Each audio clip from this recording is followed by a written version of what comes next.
আলহী আহিল খবৰ দিয়াকৈ, খাব হেনো ডিনাৰত মোৰ হাতে লৰোৱা খাদ্য। সেয়ে বলকচোন কি কি ৰান্ধিলোঁ আপোনালোককো দেখাওঁ, লগতে কোন আহিলে। আলহী অহা বুলি ক'লে মনটো খুবেই ফূৰ্তি লাগে, কিন্তু কি জানেনে, এই গৰমত পাকঘৰটোত সোমাবলৈ 10 বাৰ ভাবিব লাগে। কিন্তু কি কৰিব, যিহেতু আলহী আহিছে আৰু লগতে মোৰ ভ্লগ চাই সদায় কৈ থাকে যে তোমাৰ হাতে ৰন্ধা এদিন খাব লাগিব, সদায় ভ্লগত দেখি থাকোঁ কিন্তু ৰিয়েলত কেতিয়া খোৱাবা। পিছে অৱশেষত আজি সেই দিনটো অন্ত পৰিল।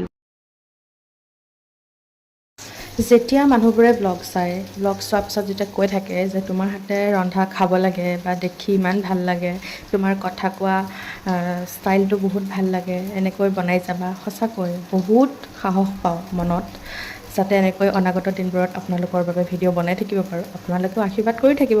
পিছে লগৰ বুলিও ক'ব পাৰি বা বুলিও ক'ব পাৰি, মানে ছিষ্টাৰ কাম ফ্ৰেণ্ড। চ' মই লগ পাইছিলোঁ 12 বজীয়াত ৰাস মহোৎসৱত, প্ৰথম লগ পাইছিলোঁ আৰু তেতিয়াৰ পৰা আমি নিজৰ নিচিনা হৈ পৰিলোঁ, লগতে বান্ধৱীৰ নিচিনাও হৈ পৰিলোঁ। তাৰপিছৰ পৰাই তাই মোক সদায় কয় যে মই গুৱাহাটীত থাকিলে তোমাৰ ঘৰত মই এদিন যাম।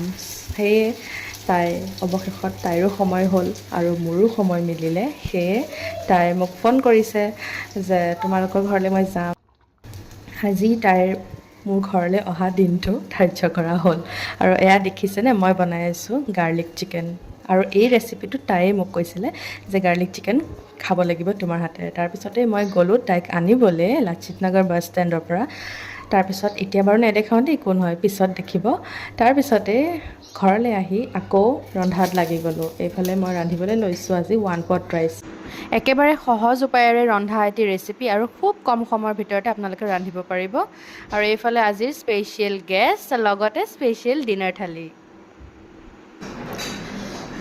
সদায় ব্লগত দেখি থাকা, আজি ৰিয়েলত খাই কেনেকুৱা লাগিছে? বহুত ধুনীয়া লাগিছে, বহুত ধুনীয়া বনাইছে। বহুত ধুনীয়া হৈছে।